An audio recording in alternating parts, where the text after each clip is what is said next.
Pursuing a bachelor's in philosophy, is it any good?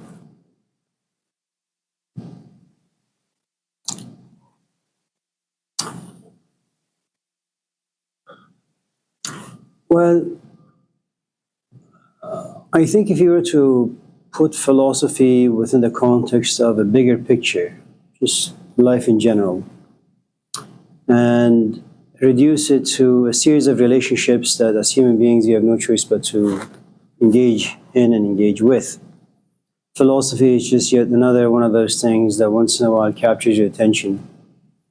And like anything else that's attractive, it produces a good amount of pleasure.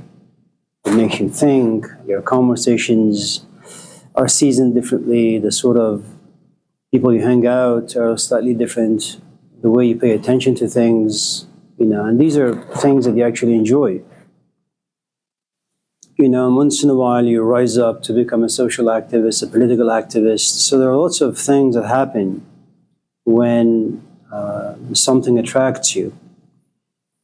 There is the beginning part or the stage of attraction, there is a middle part of attraction, and then there is the ending of attraction. And like all relationships, at the very beginning, they're inspiring, they're exciting, they're wonderful to be around. It's like getting married, you plan all sorts of things. You're going to buy a big house, and you're going to buy big kids, and you're going to buy a big wife, and you go to Target and you plan all these things, you buy all sorts of things, and then you invite all sorts of people. It's wonderful, it's fun, it keeps you distracted, busy. And then comes the relationship itself.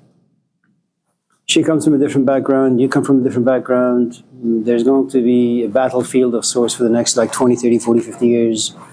But one day you're bloody, and the next day she's all bloodied up. Hello. And then time passes, and you ask yourself why. This was ridiculous. And philosophy happens to be very much like that. And like all marriages, like all relationships, it really is a shot in the dark. If anything that modernity has revealed to us human beings is that love and passion are not enough, being interested is not enough to nourish and sustain a relationship. It's just hard work.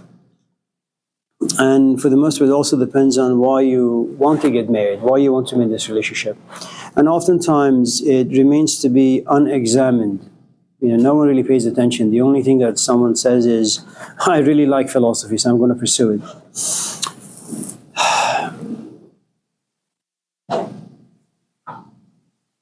Good morning. Well, that's extra credit right there.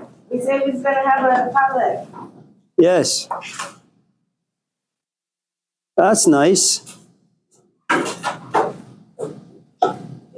Are they fresh? Like a day old. It's not bad. You get a discount? It's from my father's funeral.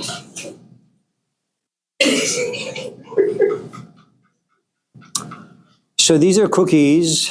Life celebrating cookies. Yes, they look very lively. Yeah. So for those of you who are interested in funeral cookies and carrots and broccolis, please help yourself. It'll, yeah.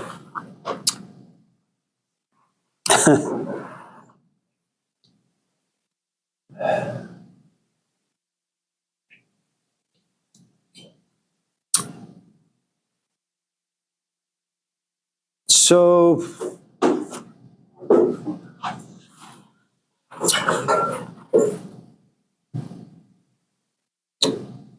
interest in philosophy comes in a variety of different ways. And forgive me for rambling on and on and on. Thank you, you're very kind. Because for me, questions are not really as simple as they seem, and their answers are even more complicated. Sometimes you just are born as a lost introvert. You just have a few screws loose, and I don't know why that is for some people. You just gravitate towards things that have depth and substance, and you're repelled by anything that is superficial and cheesy and ridiculous. You're condemned from the moment that you're born. It's something like Kierkegaard used to say about himself, that when he was born with a beard, and he was born with wrinkles. He just was born old. And what do old people do? They sit, they think, they sit and they have regrets, they sit and they have remorse, and they want to repent. That's what old people do. So some people gravitate towards the art of thinking and reflecting simply because it's just part of the temperament. Sometimes it happens to you from an event that takes place in your life. You go back in time, Epic of Gilgamesh, some 5, 10, 20,000 years ago. And this is a guy who is rich, who is powerful, who can do whatever. He's like Donald Trump. The only difference, I suppose, is that at a certain point he falls in love with a guy. And he doesn't know why. He doesn't know why he can't exercise power over him. All he knows is that he's in love, and this love has made him submissive, and he's profoundly intimate and attached to this man. Without this man, he doesn't know what the meaning of life is. This man is the sun, is the air, and he makes everything about Gilgamesh valuable and come true. Okay. Enkidu dies, and all of a sudden, because of this episode, he says, I don't know what to do with my life anymore. Without this man, without this love, life is not worth living. People commit suicide because someone breaks up with them. People go into chronic depression for decades. So it's a very strong component, love is. It's a blessing when it comes into your life, and it's a curse when it departs without any warning. And all of a sudden, Gilgamesh says, since life has no value, I'm just going to grow my hair long. And you shave, you got a haircut a couple of days ago, and it's because you value the way you look. You want compliments. You want other people to look at you and be attracted to you. And that gives you meaning, that gives you value, that gives you relevance. That, yes, I am not as ugly as I think myself to be. People are looking at me. All of us do that. But imagine now you come at a crossroad where you realize that you don't really care about the way you look, and you don't really care about other people and how they view you and judge you. You grow your hair long, you don't take a shower, you have a long beard, and you just really just look bad and smell bad. Everything about you is bad, but you don't really care. Because for the first time you realize that life has given an experience, life also took that experience, and now you're left empty. And there is this profound and immense grieving process you're going through.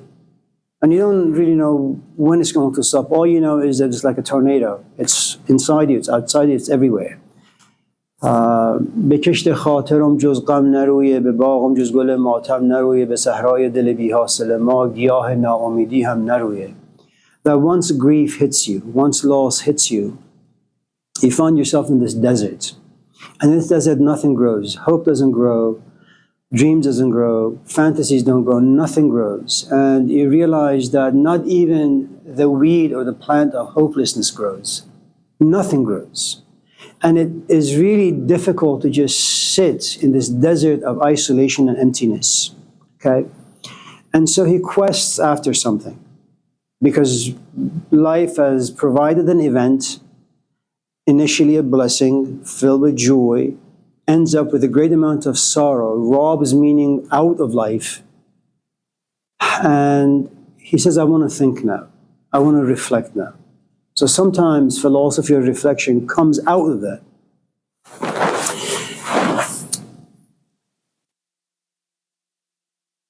So going back to Casera's question on Monday or Tuesday about Nietzsche and intimacy, once something hits you, it is you, it's your personal life, it is your body, kind of like Job. Why am I sick? My kids are dead, yes, but they're over there. My wife is, dead, she's also out there. My cattle has died, that's also out there. But me, I'm still healthy. But the moment I am touched, now I begin to reflect deeply about why there is God, what's God's justice and all those things.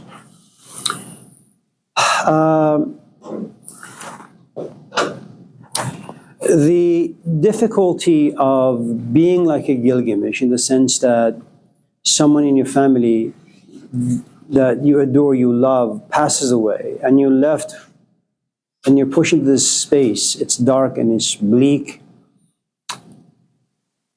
If you don't have a GPS, Gilgamesh did. For Gilgamesh, the way he could find an oasis was through this man named Utnapishtim. For us in modern days, there are no real teachers.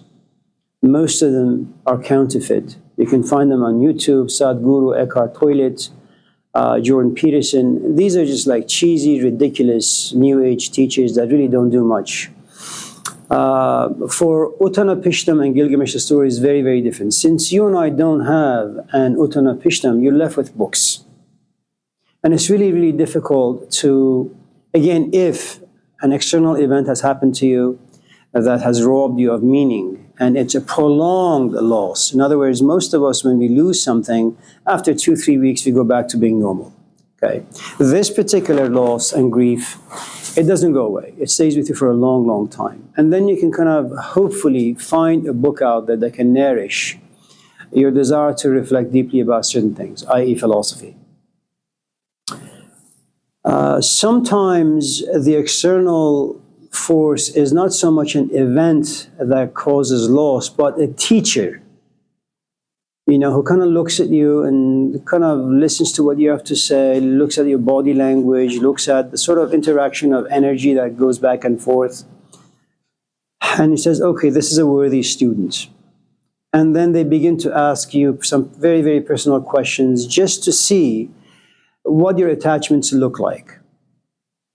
How intimate are you? How invested are you in your own physical life? Wife, husband, kids, finances, health issues, all those things. I mean, if you go back to Maslow's hierarchy, because it is an investment that it's like any other relationship. If you want to go out with someone, you want to make sure they're not stuck on their ex. You want to make sure that alcohol is not competing with you.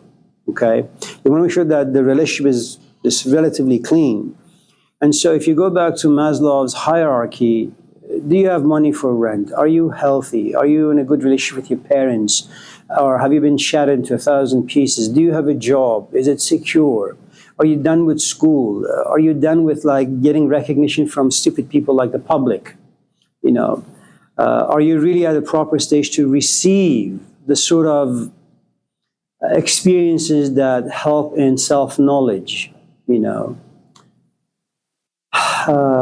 And should all those things be positive, then what this teacher does, it doesn't give you wisdom just yet. Remember, philosophy comes from 2 words.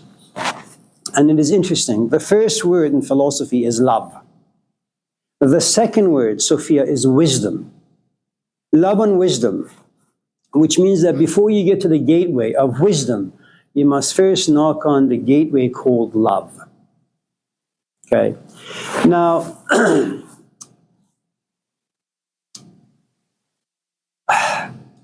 if you have had romantic love experience, to some extent you can imagine how it's going to feel. Okay? One of the problems with loving wisdom or getting into philosophy, and remember, every instructor, every person who teaches philosophy or is interested in philosophy will give you a different definition. The way I look at philosophy is in this particular format, which is first you got to be trained in the art of love. Now, if you have ever been in a romantic love, you know how it works, which is there is an inequality of power. You love someone more, the other person loves you less, which means that you have less power, which means you feel less secure, okay? You have less access to how your future is going to unfold. You call, there is no answer. And you have to wait, and you have to wait, and you have to wait, and you're going to demand. Okay. Now, in a love romantic relationship, what usually happens, after a while, you just get tired and you go away. There are lots of 8 billion people on this planet. You can go out with a guy or a gal or someone in between or a dog or a cat or a horse. Okay. If you have been infected by, in other words, if you have graduated, go back to Maslow's hierarchy of needs. If your issues are no longer about your health, It's no longer about your family. It's no longer about your kids, about your wife. If you've graduated to a level where you really are seeking the meaning to life, something that works for you. It's abstract, it's esoteric to some extent, and it's a kind of a mourning or a loss or a quest after something that you can't see or touch or smell or hear or smell, okay? And so since you have zero power over this, in other words, you don't know where wisdom is and you don't know what it looks like. And all you know is that you love with something that you can't really describe. And so you get lost quite often. You have to be ready to be depressed for a long, long time. And usually what happens with people who fall in love with philosophy is they begin to read a lot of books. And they mistake information with wisdom. And then when they read a lot of books, at a certain point, they become really good at weaving the ideas together. You know, it's what we call sutras.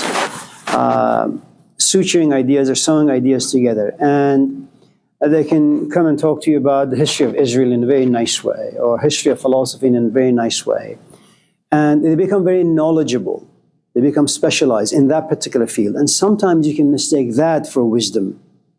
There comes a point, and it's what we usually call the midlife crisis, or maybe it's the psychological or spiritual aspect of the midlife crisis, where you realize that, yes, very much like tables and chairs of your home, you also have accumulated tables and chairs that look like ideas, knowledge. You can go to class and talk endlessly about Karl Marx, but for some strange reason, it doesn't satisfy you anymore. You know, and it's devastating because now you have degrees, now you have this library filled with books, now you know the ins and outs of every philosophical branch out there, but they no longer satisfy you. So you stand there and you look at all the books you have and you look at all the information you have and you don't feel anything about them.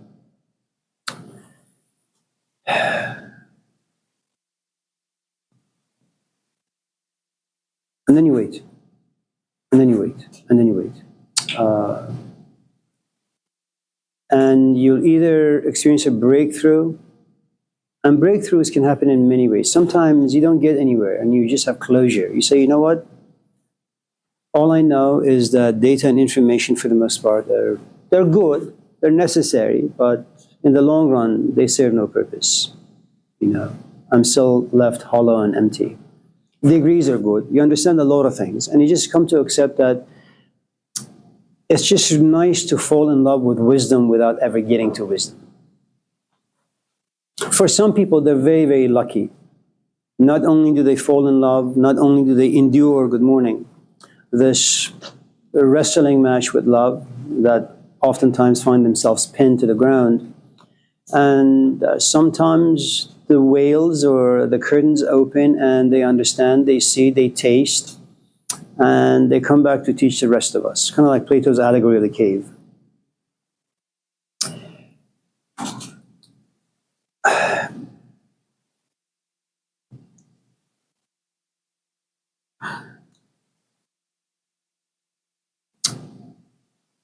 I think I've shared this with you guys in the past, which is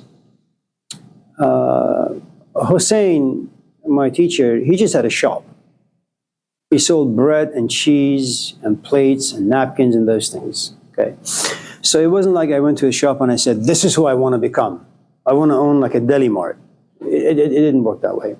It was just a regular chap who didn't really have much, including money. We would just go to his house and just sit and he would talk and we would listen. If, on the other hand, I met him at a 4-year school or a 2-year school,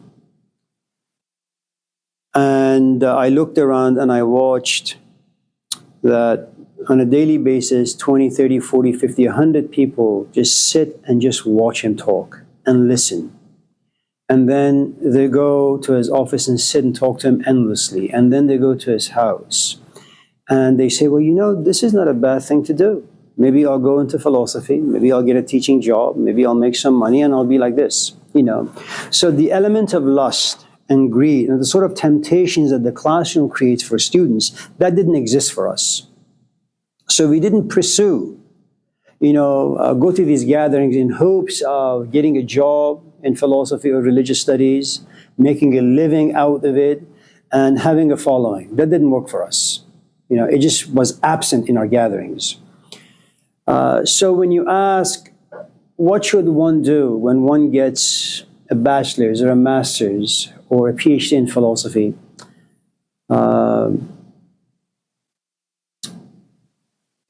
My recommendation, and I'm no one to recommend anything to anyone, but if I was to just create a footnote, I would say the following.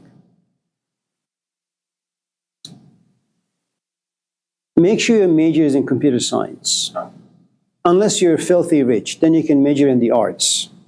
You can do psychology, history, philosophy, religious studies. Because the hard sciences, to some extent, they secure your future. You know that if you graduate with a BA in computer science, Google will pick you up, and you'll make about $150,000 a year. Just make sure that if you want to get your degree in computer science, go to Berkeley. Their name is like Jeremiah's hammer. It's huge. It has a tremendous amount of power. And when you send your application to any IT company, once they see that you graduate from Berkeley, and Berkeley is demanding, they'll suck the life out of you to give you a degree. Okay? Major in computer science or business, minor in philosophy. Or you can major in both, And the way you should think about this is you have fallen in love with the world of reflection, i.e. philosophy. But knowing that this is not a culture that honors reflection, okay? What you want to do is you want to secure your physical life. You want to secure your relationship with your wife. You want to make sure that food is always there for your kid, that you can save some money for his or her education later on in life. You want to make sure that you have bought him a studio or a house or a condo, because these days you can't afford anything. So as a parent, you have certain obligations that you have to meet. Okay? So you do computer science. There was this documentary. It was called The Color of Fear. Two Asians, two blacks, and two whites, and I think two Hispanics. Good morning. Morning. Thank you. How's it going? You know how it is. And I remember one of the African Americans in the documentary at a certain point said, I work for this company, I wear a suit and tie. When it gets to be 5 o'clock, and when I go to this company, I have to talk a certain way, walk a certain way, be a certain way. When I get into my car, I take off the shirt, I take off the tie, I take off my suit, and I go back to being black. Okay? And the point I'm trying to make is, you major in computer science, not because you love it, but because you know it's the way to secure your physical life. Once you're done at 5 o'clock, take off the suits and the masks you have to wear working for this company and become the philosopher that you've always been, okay? Make sure that you haven't lost your ability to love, to protect that emotion, but not so much love for the computer science. You love philosophy, you love wisdom. You have come to discover that at the very core of life, there is this emptiness that's never going to go away, okay?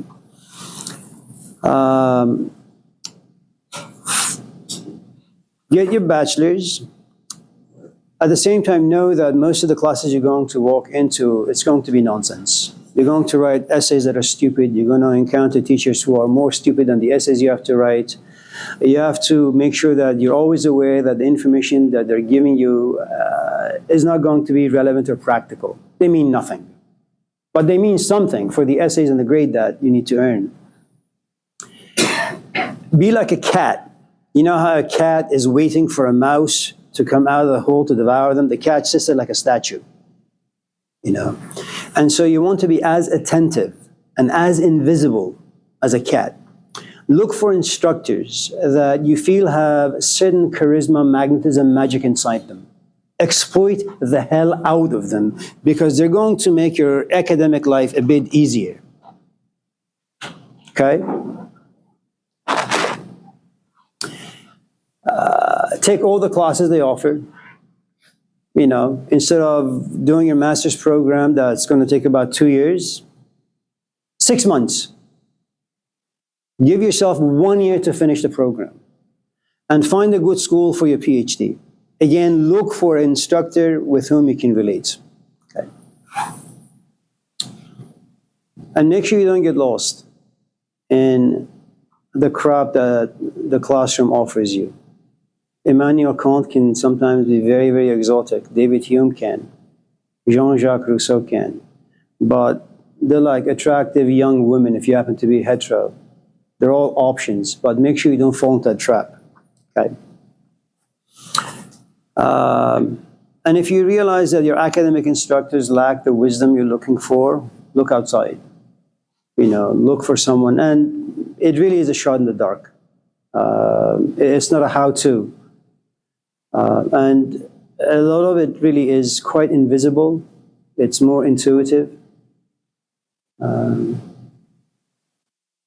And then when you realize that, and you have no idea how you're going to be as an instructor. Some people are simply good at chasing after the bone. Some people are good at kind of unpacking the information they're reading to understand it. Some people are good at simply understanding but not the ability to express it. Some people are good at all of it. Now, you may go through all of this stuff only to realize that as an instructor, you really, really suck. Now, none of this stuff is known to us at the beginning. It's like you imagine yourself to be great in a relationship, then you get into one, and you realize you're just abusive. Okay? And a bad instructor is an abusive instructor. And so, don't do philosophy because you want to make money. And don't do philosophy because your future is guaranteed. You should always pursue the social sciences or the creative arts as the footnote for your life. And should you find yourself gravitating more towards, say, philosophy, then you can spend more time with it, become more intimate with it, allow it to occupy more space inside you until you realize, you can't live without philosophy. Then you will make the necessary sacrifices. But to start by saying, I want to make a living by philosophy, that's the wrong approach. You do philosophy because you're hungry. And sometimes you're made hungry. I have no desire for Indian food right now, but I'm sure if I walk the College Avenue, and look inside this restaurant and watch a couple of people eating dosas and samosas and chicken tikka, I'm sure I'll be hungry.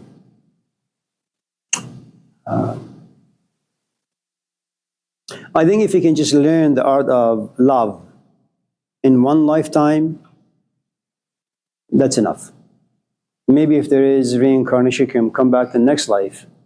Now that you've been seasoned in love, you can pursue wisdom.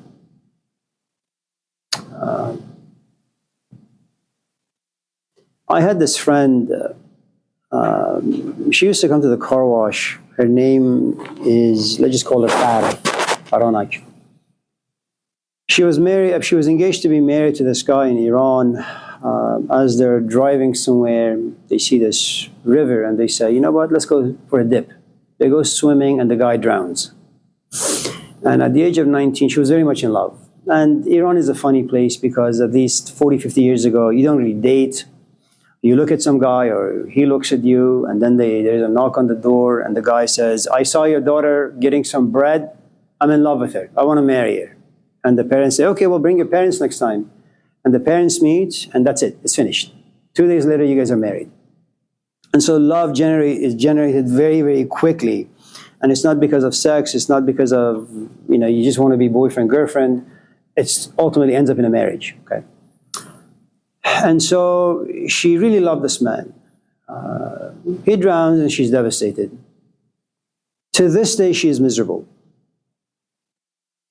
Because she had something, and she was very lucky because what she had was never really tested in life. Kind of like a Romeo and Juliet story. Before Romeo and Juliet are married, where she screams at him, wash the dishes, take out the garbage. That experience was absent in their life.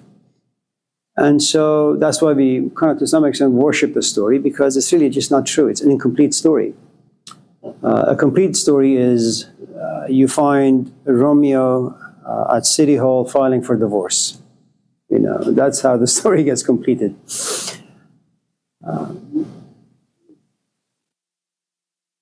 Yeah, anyways. Matthew? This is the last day, by the way. Yeah, Matthew.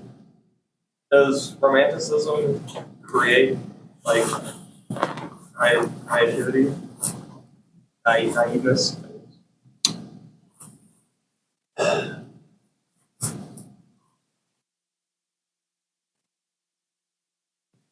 Have you ever been in a romantic relationship? Briefly. Okay, well, let's just say you have. I'll just create a story. Is that okay? Imagine you're this 18-year-old punk. You're a nice punk, but a punk nevertheless. And you're walking around, you know, most of your life you've been focused on playing tennis. And then you run into some, let's say you're a heterosexual, you run into some gal. And you spend some time with her on the tennis court, let's just say. And little by little, emotions grow. And one day you find yourself in love. What exactly does love do? Well, you go home, you fantasize about her. You begin to write poetry. You try to find ways to buy or to get her some flowers, even though you don't have any money. So you go to Safeway or you go to Trader Joe's, you know, and you look left and right to make sure no one's looking at you. And you put some flowers in your pocket and you leave. You know, you read some books. I mean, you don't even like to read, but all of a sudden this particular emotion that you're now a good vehicle for is driving you to read literature. And it's because you want to see your emotion in books. You want to see your emotions in flowers. That's how initially you want to see your own reflection. And eventually, you know, you even dream about her. Sometimes you have wet dreams about her, all those things. And then you knock on her door and you say, I love you. And she says, I love you back. And then life happens. And then after a while she says, Matthew, you're just too young for me. And you say, well, I'm 20 and you're only 17. Well, let's make it legal. You're only 18. What do you mean I'm too young for you? You're just too young. You're stupid. I'm sorry. I gotta go. And you're devastated. So you become sad, you become lonely, you become depressed, all those things. After a while, because we are social animals, you know, we like validation and confirmation. So you go out again after like 6 or 7 months and you find another gal. But this time, you have been tarnished a little, corrupted a little. So you invest, but just not as much. You love, just not as much. And you're a little bit more frightened now, an emotion that you didn't have initially. And then that doesn't work out because the woman was right in the first relationship. You are stupid. You mess everything up you touch. And then you get into the third one, and the fourth one, and the fifth one. And then you get to be like 25, 30, and someone says, what do you think about relationships? And you say, they suck. Well, you become a cynic. Why do you become a cynic? You become a cynic because life teaches you certain things, that you are not as proficient as you think yourself to be. You don't have all the tools. Your toolbox is practically empty. You have a lot of assumptions. You have a lot of fantasies. But as you move through life, you realize you're less and less competent to survive life. And so when someone says, how are you doing? You don't say, I'm doing great. You say, it's okay. So, do romantic relationships create fantasies and imaginations? Absolutely. Do they do so for ridiculous and stupid people, unreflective people? Yeah. Sometimes I must say that despite you being a complete cynic because life has taught you some lessons, is that you just look at someone and something just happens to you and you don't know why. I mean, you have a whole bunch of experience under your belt and you're a good thinker, you study things well, you're attentive to things, but someone just catches you off guard and you pursue them and you fall in love with them and they break you. But that happens once in a while. It's very, very rare. There was a story about this guy who was married for 70 years. 70 years. He got married, I don't know when, it was like, I don't know when, but he found himself completely attracted to this woman who was 86. He left his wife. They went to the courts, they filed for divorce, all those things. So sometimes, certain things happen, but for the most part, I think it's only for the naive and those who don't have much experience that they romanticize such things. If you've been in life a little bit, you know that life is a serious business. I mean, you can like me as much as you want. It doesn't really matter. This is our last day. I'm going to go to Canvas. I'm going to look at all the essays. I'm going to look at all the grades, and I'm going to issue a grade. I don't care how you feel about me. I don't care how much you romanticize this class or the ideas or our relationship. In a couple of days, your grade will be issued. And there's a good chance you're going to fail. And your romance is going to go away. You're going to realize that you don't really like me. I'm a bad, evil human being. And then 20 years from now, you realize, well, you got an F because you didn't do any work. You earned the F. And just because I come to class and we laugh and we have a cup of coffee together, doesn't mean I'm your friend, man. Getting upset right now. So, anyone else? Janai? Why are the stories that we tell ourselves so important? The stories we create about our past. Okay. Because they are important.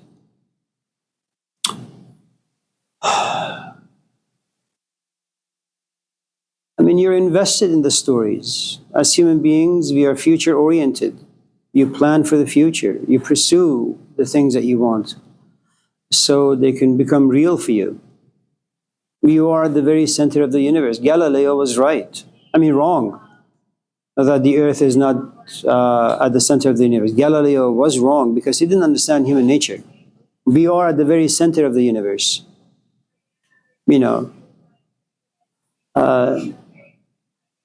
It takes a long time for you to be able to crush whatever significance you think you have in life. Omar Khayyam, do you know him? Have you heard of him? Omar Khayyam is astronomer, mathematician, physicist, biologist, but above all, a poet. I won't tell you his life story, and I won't tell you how he became famous in the West, but there are about maybe 20 of his poems that are profoundly dark, but in a nice way. And if I was to give you his poetry in prose form, it would be the following. I go to a park and I walk on the grass. And I walk proudly. And every time I take a step, 20 blades of grass bend under my feet. Some break, some die. But I demolish them nevertheless. As I'm about to take my next step, one of the blades screams at me, Amir, don't walk so proudly. I was once like you. I walked in the park very much like you. Then I got old, then I got sick, then I died. And then I got buried. And then out of my death came forth a blade of grass. So when you walk, walk gently. Imagine for a moment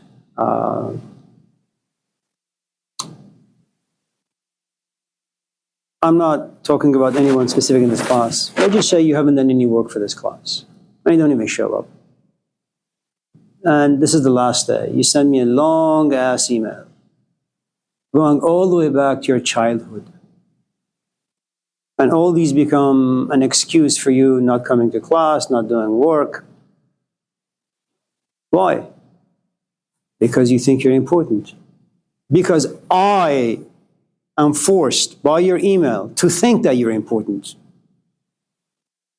And when you share me your crappy life story, I'm supposed to feel guilty that life has dealt you a bad hand, that I should be empathetic about you and towards your cause. Therefore, I should get rid of all the ideas I have about justice, about student decorum, all that stuff, right? And just give you a passing grade. Why? Because it's you. Lots of people come, lots of people fail, lots of people go. You're just one of them. But it takes a while for you to kind of understand that. And I mean, really, really understand it, not just intellectually. You know, I remember when,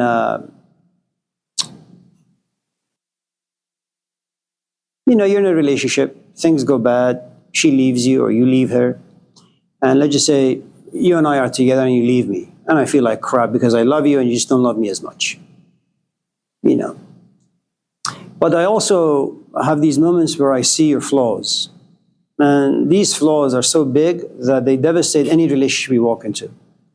But when you leave me, I don't really look at those things. I'm just swallowed by grief. But then once I am over the intoxication, over the sadness, over the depression, I sit back and I say, Janai has all these shitty qualities that just make any relationship smell bad. I don't care if she gets married to this guy. I don't care if she has like 50 kids. I don't care if she's happy for 10 or 20 or 30 minutes. The truth is, the way she is, no relationship is going to survive. And all of a sudden, my emotions towards you become less significant, less important because I have access to the bigger picture. You are poison to anything and everything that you touch. Do I do it as a way to self-deceive? Maybe. To find an oasis in the midst of crisis? Maybe. But I think it's good to have a healthy dose of pride or ego or arrogance about you when you're young. You ought to have dreams. You ought to count yourself as profoundly important. And you should raise your hand and, let your voice be heard.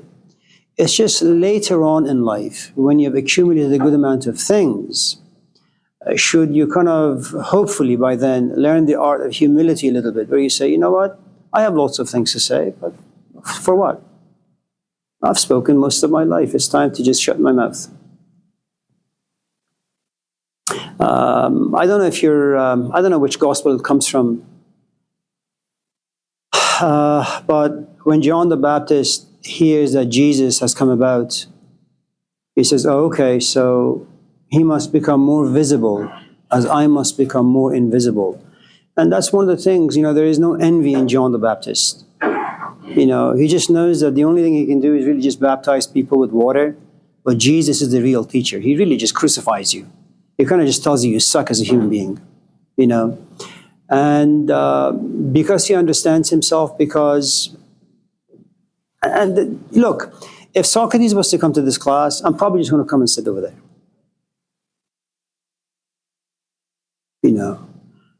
So it's just good to know where you are in life, your capacity, but not right now. There is no reason for you to just say you're insignificant. You're not insignificant. You are very significant. If you're lonely, that's an important thing you need to consider. Find yourself a boyfriend. If you're poor, if you have no money, that's important, that's significant. Don't count yourself out. So if your kids live in a bad neighborhood, that's important. The idea of humility really is when you're very, very privileged. I don't know if you've ever left like a table or a chair outside for someone to take because you no longer have any need for it. Personality is very much like that. There are certain parts of you that at a certain point in your life you will no longer need. You will no longer need to show your legs. You no longer need to show your mind. You no longer need to express yourself in a certain way around certain people. Those needs are gone. So, yeah. Anyone else? Before we, Terry? President, anything? What is closure real and what Is what? Is closure real? And if it is,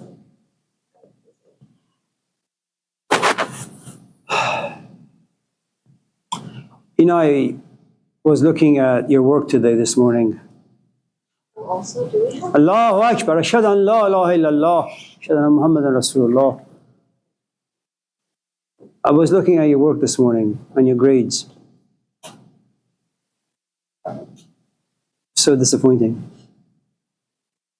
One essay you have like a 60 out of 100, another you have 25. You're failing this class. You come here all the time. We never miss any classes, except when you're with boyfriend, which is a bad thing to do. And this is going to be your last semester at Laney, but you desperately need to pass this class. I'm afraid you won't be able to. So you're stuck another semester, taking Philosophy 1 again, with no other than me. Where are you going to find closure with that? Hello? You can't find closure. You're going to go home and you're going to be angry. You're going to go home and say, why? You're going to go home and say, I should have emailed him a couple of times. You know, you're going to say, maybe I should have written my essays through AI. Or maybe I should have just spent more time. And we had actually a month to write these essays.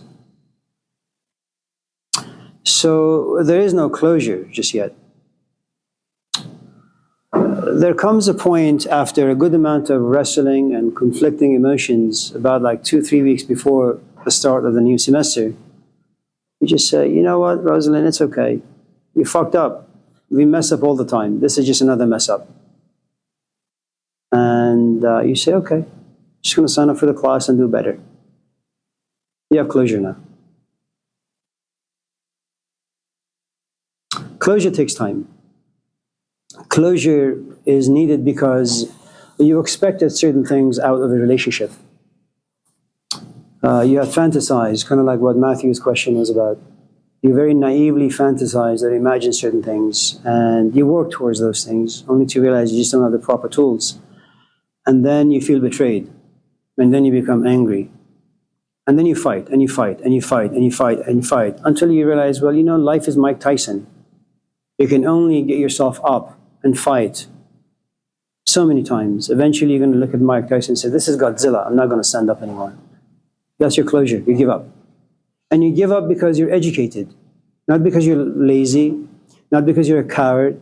You give up because you're intelligent. You know that you stand no chance to fight Mike Tyson. And then you accept. You know, in a culture such as this, where everybody's looking for a quick fix, it's a little difficult. In a culture where life is just tough, period. I mean, I always tell my students, you know, for the longest time in the Middle East, for the longest time in India, for the longest time in Asia, there were no therapists. We don't even know what therapists were. We had no idea what psychology was. Because we just would talk to people, because the culture created narratives, dark narratives. You know, I mean, the moment you come out of your mother doesn't kiss you or hug you. She says, life is tough. Don't cry. And just in case there's an infant, like a 1-day-old baby, you cry, you get slapped. And from that point on, you just know that, you know, this is no walk in the park. Here, the story is very different. Part of it is because of entertainment culture. Part of it is just the culture itself. I mean, I'm an immigrant. My kids were born here. My kids, they suck. My nieces and nephews are nice people, don't get me wrong. People are nice. They're just useless for life. And it has nothing to do with you being kind or nice or empathetic or compassionate. None of those things really matter. Is it? No? So closure, acceptance. It takes time. Good luck. Yeah. is there more to life than just like love?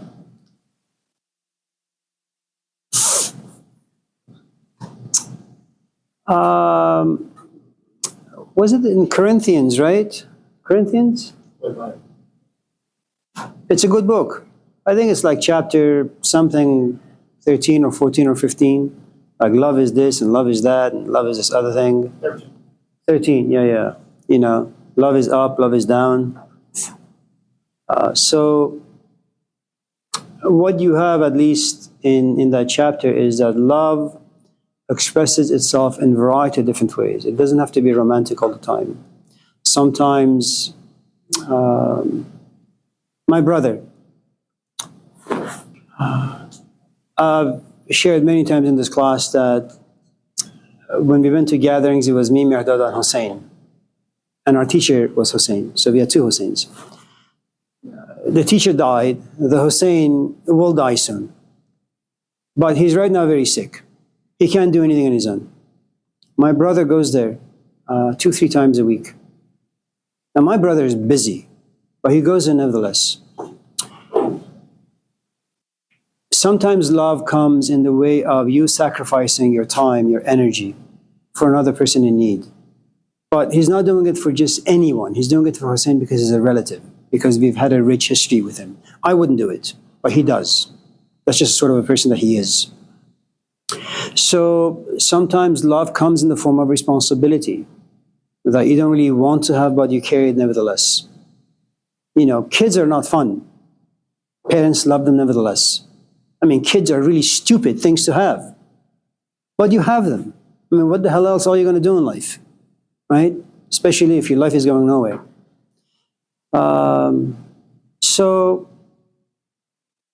And it's, I think, more than sufficient to just live one life just taking care of your sick parents. It's good. You know, what all forms of love have in common is that they require or demand or demands from you to be patient. And the more you love, the more patient you are. The more you sacrifice. You know, the less you love, then that's a different story. The less you demand. But yeah, I mean, I loved my teacher, but I hated him as well because he was ruining everything about my life. Sometimes love and hate are siblings, and they fight.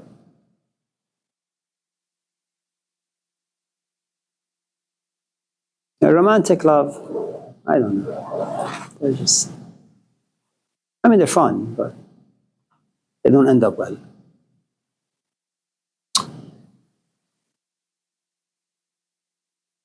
Any, Kendra?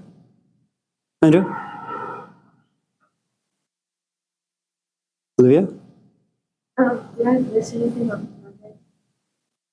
Like Tuesday? Nah, I think we cancel class on Tuesday. Aaron? What is it about time that fixes things?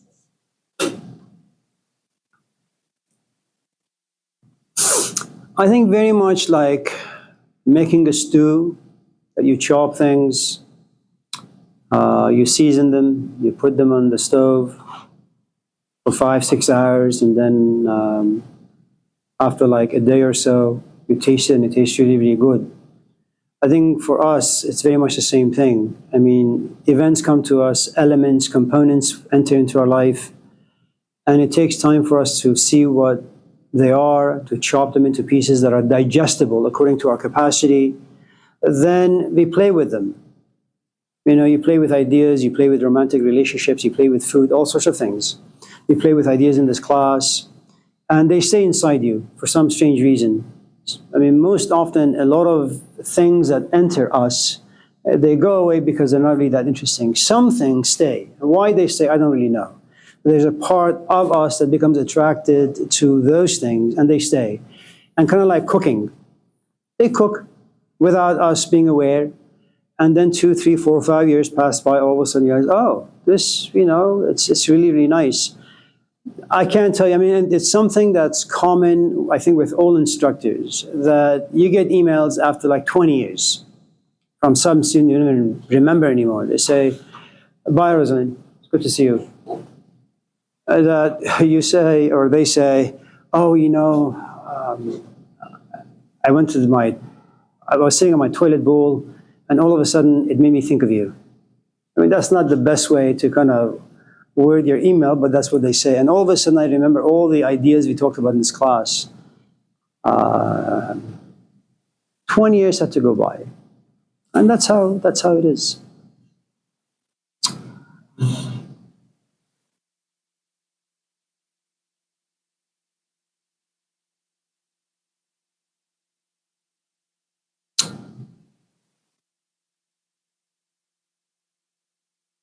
I have a book of dreams that I started writing when I met Hussein.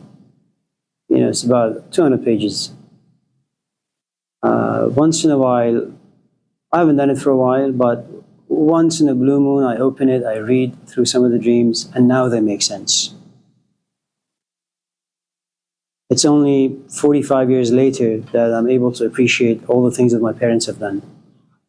It's about 30 years later, I can appreciate what Hussein has done. Why couldn't I appreciate these things while he was alive or while my parents were doing what they were doing? I wasn't ready. I was a container to hold these elements, but not to process them, not to understand them. It takes time. Just because you and I disappoint our parents, don't count yourself out just yet. In 5 or 20 years' time, you have no idea what you're going to do for them. Yeah. When self-reflecting, identifying like root causes for behavior, how do you go about identifying your root? Or like, how are you able to like look at yourself in that second?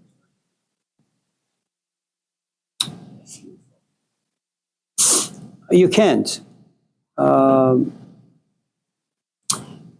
It's an example I think shared with Casera on Tuesday, which was, if I was to come to you saying that my wife has left me and I'm sad and depressed and all those things, I mean, I'm 3 times your age, but I'm sure you're reflective enough and insightful enough and empathetic enough to give me a pep talk, to sit me down, bring me a cup of coffee, maybe hold me a little bit, and then tell me things are going to be okay. Right? If on the other hand, you were going through that scenario, you wouldn't be able to give yourself a pep talk. Because to give someone a pep talk means you have to stand outside of the pain. And if you're in pain, you and the pain are one and the same. The only way you can give yourself a healthy dose of self-reflection and examination, and i.e. a pep talk, is you say, yes, I'm in pain, but you're able to kind of detach yourself from the event, from yourself, from all the expectations, all the memories, all the emotions, and say, okay, let me see what the hell is going on. You can do that for a short period of time, but then you get swallowed back. I mean, do not discount and dismiss the power of imagination, fantasy, expectations, investment in time, the historical narratives you create with another person. I mean, you're like 20, and you're talking about something that took place like when you were 5. I mean, you're talking about like 10 years of history making. That's a lot of stories. That's like 10 volumes of Harry Potter. And all of a sudden, today you wake up and you say, I want to get over this. Are you kidding? Like, you've written 10,000 pages. Do you know how long it's going to take for you to get a pencil and delete all the lines? At least 10 years. So you will not be able to find the root causes. What you will do is you will understand that things are not working out for you, and you will throw a temper tantrum for a long, long time. And there's nothing wrong with that. Except that other people in your way or in your life, they just become damaged. But you don't really care. Because going back to Junai's question, it's your life, it's your emotions, you're important, you're significant, Once you're tired of your infantile behavior, once you realize that the way you are destroys everything that's good in your life, You try to read some books. You try to talk to your friends in an intelligent way. That will help for some time. But you're still young, you lack the experience, things have not been cooked inside you the right way. So you say, you know what, I'm just going to Google a good therapist. And then now you seek help. And the only thing that a therapist really can do is open your eyes. You'll begin to see some things. You'll begin to feel some things. And then it's going to take you some time to process the things that you are seeing and feeling. And by the time they taste good, smell good, give yourself 5-10 years after therapy. Because the only thing therapy does is it'll allow you to see things. But processing what you see, that's a different story.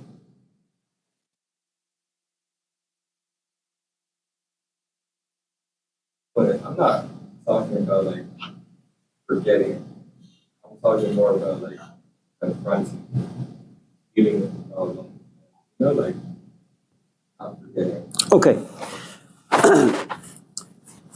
Today, I have decided to go home and tell my wife I no longer want to be with her. How do you think that's going to go? Well, I want to confront her. How's that going to go? Do you think I'm going to like doubt my purpose, my goal this afternoon? Of course I'm going to doubt. Have I even given my kids some thoughts, how it's going to impact them? Do I even know how my wife's facial expression is going to impact me? No. Have I even thought about what my parents are going to say? Because if I was to divorce, my mom will never be able to go out again, talk to any of her friends. Because everyone will know Amir is divorced now. There are so many things to consider. Confronting something is not very difficult. Okay? What the hell are you going to do with all the things that are going to come up? My recommendation for anyone who wants to like confront anything,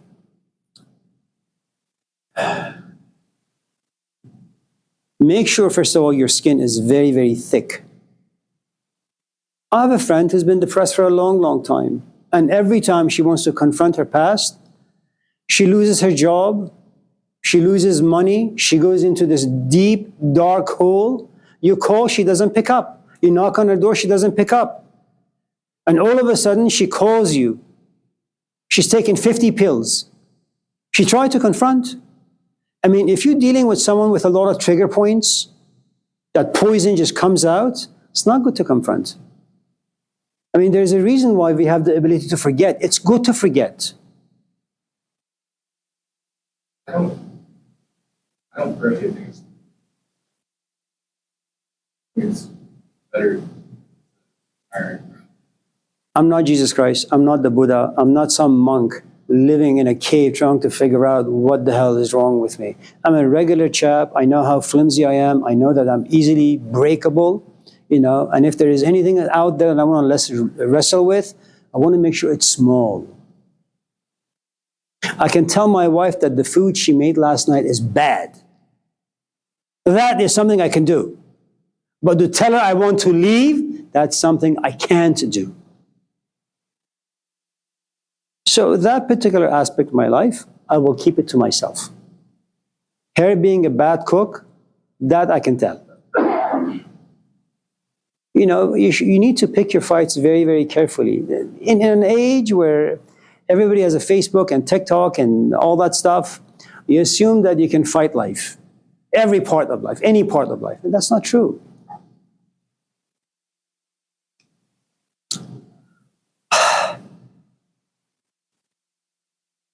So then why is it easier to confront the little thing like this than the bigger and the big things? But if you confront the big things,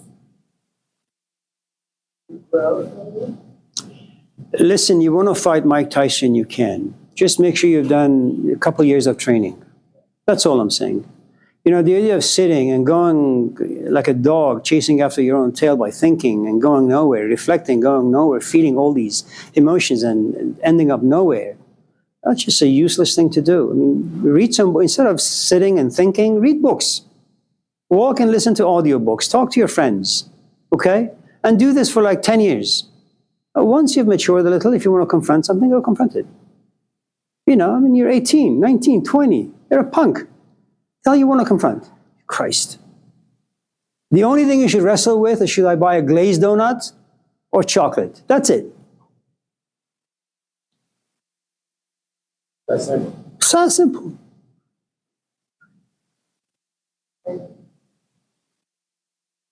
You know, we get all these administrators, deans and VPs and Ps and CPs.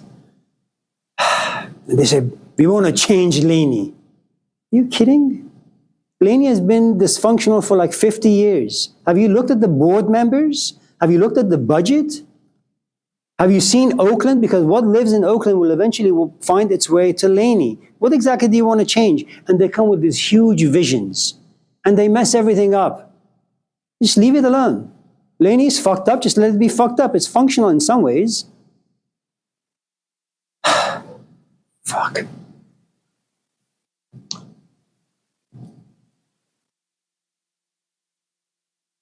You know, you and I imagine we're in a relationship. You have some flaws. I don't want to go near them. I got some flaws. Don't go near those either. You know, the thing that binds us together, we just like to sit home, you know, make some food and watch Rambo. Nothing wrong with that. You know. Why the hell do I have to look for perfection? I'll accept the shitty person that you are.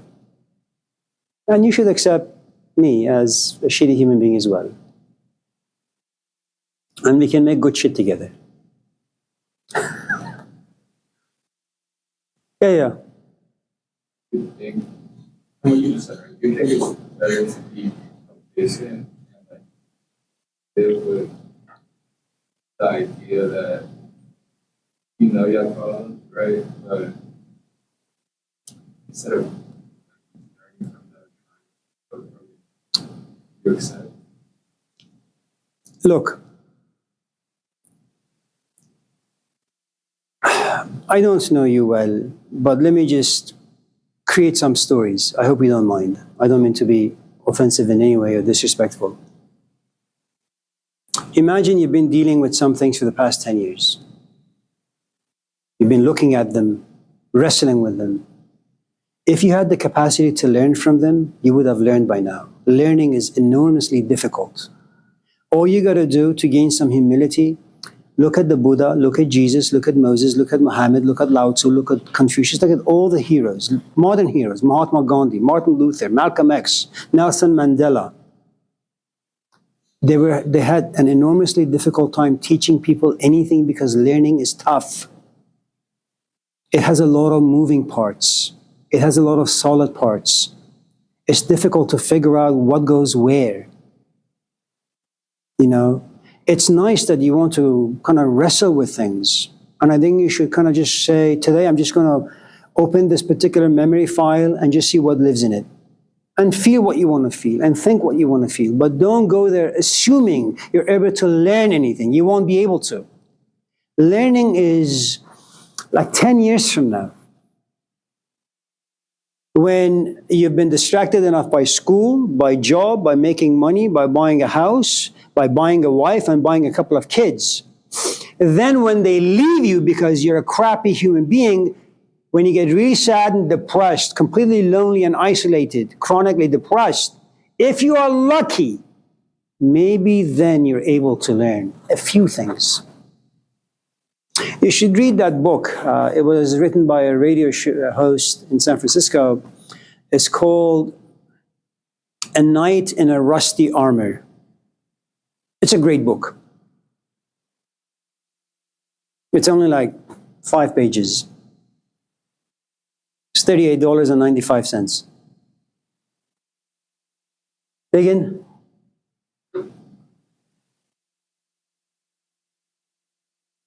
Matthew, what time is it?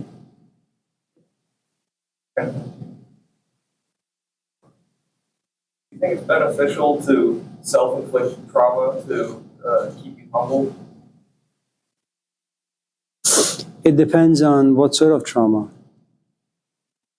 I mean, look, if you have a companion and she's nice to you and you're nice to her and the relationship is working, it's stupid to bring up the memories of your parents who were abusive, because they're going to mess up what little good there is in your life.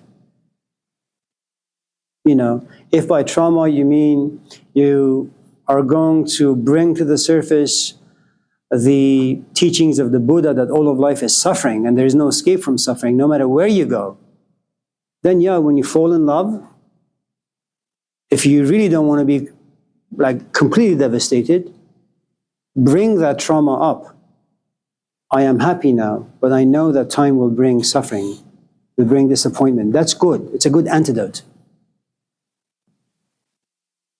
It really depends on what exactly it is you're talking about, where your stage of life is, if you're able to kind of handle, carry. I mean, the idea of Jesus saying, you know, follow me and carry a cross, well, that's a stupid thing to say. First, you have to recognize what this guy has. Then you have to figure out what sort of a cross he's carrying and how heavy it is and whether or not you have the capacity to carry it. You know? I mean, Jesus, like any teacher, creates all these fantasies for people. You know, he inspires them, and then you assume that just because you're inspired, you can do exactly what he's done. No. You're just inspired. Inspiration is like this infantile emotion that all of a sudden comes to you. You know? Listen, this has been a good class.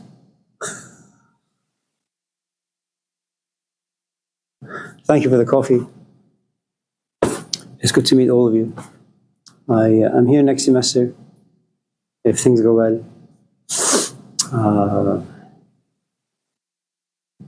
Stay in touch. Have a nice break. Tell your parents I said hello. Take care of them. Stay in touch with them. If you need audiobooks, things to listen to, send me an email. I'll send you my phone number. Download Telegram on your phone, and I'll send you a few thousand hours of things to listen to. Just in case your schedule is busy next semester and you don't want to sign up or you can't sign up for any of my classes, you're always welcome to come and sit. Should you major in philosophy, make sure you get your master's. And if I'm still alive, email me so I can open some doors for you. Should you not major in philosophy, don't contact me. I'm just kidding. Yeah, should you ever find yourself like stranded, abandoned, I'm on the 4th floor. You can always come there after like 10:30 or so, and just stay in the office. I'm not going to be there, but you can stay there.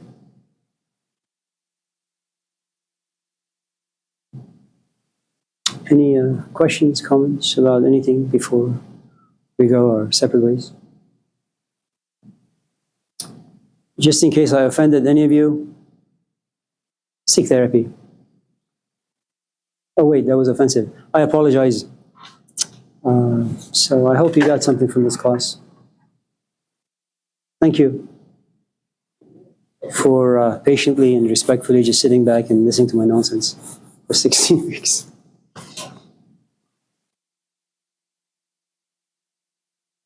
Assalamu alaikum wa rahmatullahi wa barakatuh.